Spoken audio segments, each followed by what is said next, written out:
Your excellency प्रधानमंत्री Ishiba जी, भारत और Japan के बिजनेस लीडर्स, देवी और सज्जनों, नमस्कार।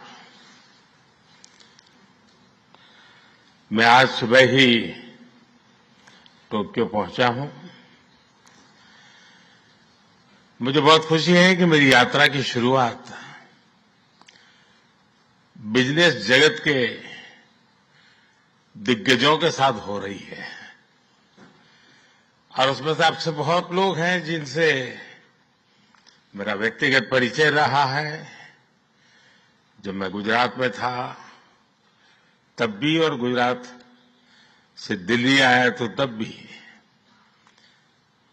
आप में से कई लोगों से बहुत ही निकट परिचय मेरा रहा है और मुझे खुशी है कि आज सबसे मुझे मिलने का अवसर मिला है।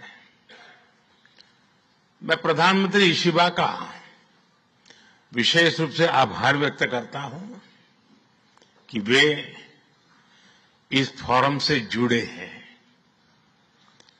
उनके बहुमूल्य वक्तव्य के लिए मैं उनका अभिनंदन करता हूं। साथियों, भारत की विकास यात्रा में जापान हमेशा एक अहम पार्टनर रहा है। मेट्रो से लेकर मैन्युफैक्चरिंग तक, सेमीकंडक्टर से लेकर स्टार्टअप्स तक, हर क्षेत्र में हमारी साझेदारी आपसी विश्वास का प्रतीक बनी है। जापानी कंपनियों ने भारत में $40 बिलियन से ज्यादा का निवेश किया है। मात्र पिछले 2 वर्षों में $13 बिलियन का प्राइवेट इन्वेस्टमेंट हुआ है। JBIC कहता है कि भारत सबसे प्रॉमिसिंग डेस्टिनेशन है। जेट्रो बताता है कि 80% कंपनियां भारत में एक्सपांड करना चाहती है और 75% ऑलरेडी मुनाफे में है। यानी in India capital does not just grow, it multiplies. साथियों, पिछले 11 वर्षों में भारत के अभूतपूर्व ट्रांसफॉर्मेशन से आप सब भली भांति परिचित है। आज भारत में पॉलिटिकल स्टेबिलिटी है, इकोनॉमिक स्टेबिलिटी है, पॉलिसी में पारदर्शिता है, प्रिडिक्टिबिलिटी है। आज भारत विश्व की सबसे तेज ग्रो करने वाली मेजर इकोनॉमी है और बहुत जल्द विश्व की तीसरी सबसे बड़ी इकोनॉमी बनने जा रहा है। वैश्विक ग्रोथ में भारत 18% योगदान दे रहा है।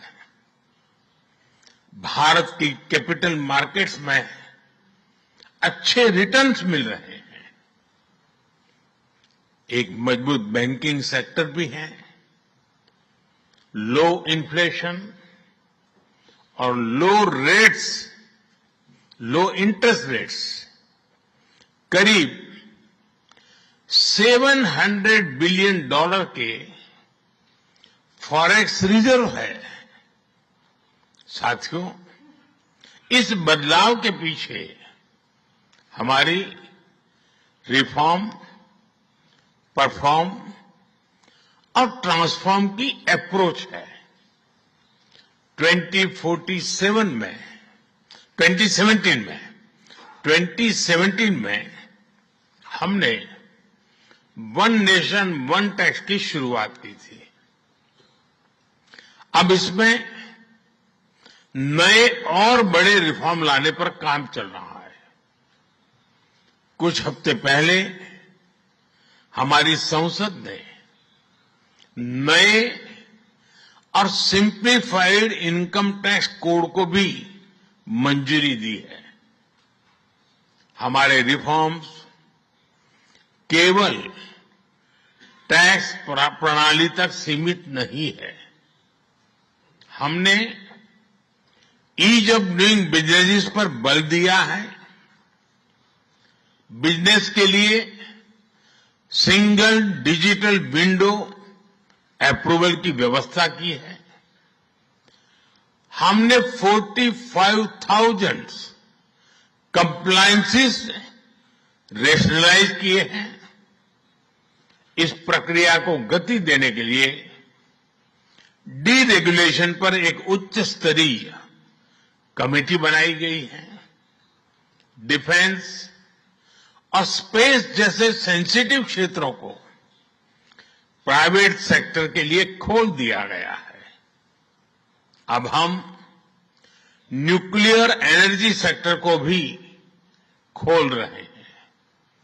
साथियों, इन रिफॉर्म्स के पीछे हमारा विकसित भारत बनाने का संकल्प है, हमारा कमिटमेंट है, कन्विक्शन है और स्ट्रेटेजी है।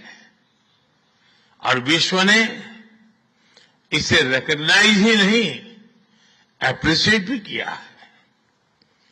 S&P ग्लोबल ने 2 दशक बाद भारत के क्रेडिट रेटिंग अपग्रेड किए हैं। The world is not just watching India, it is counting on India.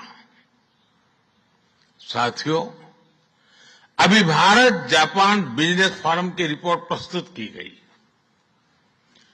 कंपनियों के बीच हुई बिजनेस डील्स, इसका बड़ा विस्तार से वर्णन दिया गया।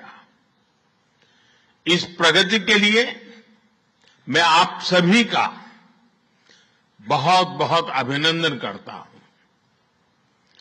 हमारी साझेदारी के लिए मैं भी कुछ सुझाव बड़ी नम्रतापूर्वक आपके समक्ष रखना चाहूंगा। पहला है मैन्युफैक्चरिंग। ऑटो सेक्टर में हमारी भागीदारी बेहद सफल रही है और अभी प्रधानमंत्री जी ने इसका विस्तार से वर्णन किया।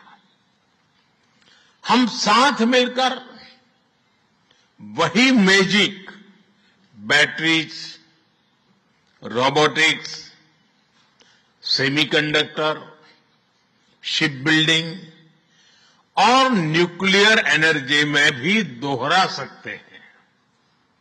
साथ मिलकर हम ग्लोबल साउथ, विशेषकर अफ्रीका के विकास में अहम योगदान दे सकते हैं। मैं आप सबसे आग्रह करता हूं, कम make in India, make for the world. Suzuki और डाइकिन की सक्सेस स्टोरीज आपकी भी सक्सेस स्टोरीज बन सकती है। दूसरा है टेक्नोलॉजी और innovation. Japan tech power house है और भारत एक टैलेंट पावर हाउस है। भारत ने AI, semiconductor, quantum computing, biotech और स्पेस में बोल्ड और एम्बिशियस इनिशिएटिव लिए हैं। जापान की टेक्नोलॉजी और भारत का टैलेंट मिलकर इस सदी के टेक रिवॉल्यूशन का नेतृत्व कर सकते हैं। तीसरा क्षेत्र है ग्रीन एनर्जी ट्रांजिशन। भारत तेजी से 2030 तक 500 गीगावाट रिन्यूएबल एनर्जी के लक्ष्य की ओर अग्रसर है। हमने 2047 तक 100 गीगावाट न्यूक्लियर पावर का भी लक्ष्य रखा है। सोलर सेल्स हो या फिर ग्रीन हाइड्रोजन, साझेदारी की अपार संभावनाएं हैं। भारत और जापान के बीच जॉइंट क्रेडिट मैकेनिज्म पर समझौता हुआ है। इसका लाभ उठाकर क्लीन और ग्रीन फ्यूचर के निर्माण में सहयोग किया जा सकता है। चौथा है नेक्स्ट जेन इंफ्रास्ट्रक्चर। पिछले एक दशक में भारत ने नेक्स्ट जनरेशन मोबिलिटी और लॉजिस्टिक इंफ्रास्ट्रक्चर में अभूतपूर्व प्रगति की है। हमारे पोर्ट्स की क्षमता दोगुनी हो गई है। 160 से ऊपर एयरपोर्ट्स हैं। 1000 किलोमीटर लंबी मेट्रो लाइन बनी है। जापान के सहयोग से मुंबई और अहमदाबाद हाई स्पीड रेल पर काम चल रहा है। लेकिन हमारी यात्रा यहीं नहीं रुकती। Japan's excellence and India scale can create a perfect partnership. पांचवा है स्किल डेवलपमेंट और people to people ties. Bharat का स्किल्ड युवा टैलेंट वैश्विक जरूरतें पूरी करने की क्षमता रखता है। इसका लाभ जापान भी उठा सकता है। आप भारतीय टैलेंट को जापानी भाषा और सॉफ्ट स्किल्स में ट्रेनिंग दें और मिलकर एक जापान रेडी वर्कफोर्स तैयार करिए। A shared workforce will lead to shared prosperity। साथियों, अंत में मैं यही कहना चाहूंगा, India and Japan partnership is strategic and smart, powered by economic logic. We have turn shared interest into shared prosperity. India is the springboard for Japanese businesses to the global south. Together, we will shape the ASEAN century, Asian century for stability, growth and prosperity. इन्हीं शब्दों के साथ मैं प्रधानमंत्री Ishiba जी और आप सभी का आभार प्रकट करता हूं।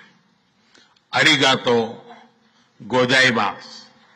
बहुत बहुत धन्यवाद।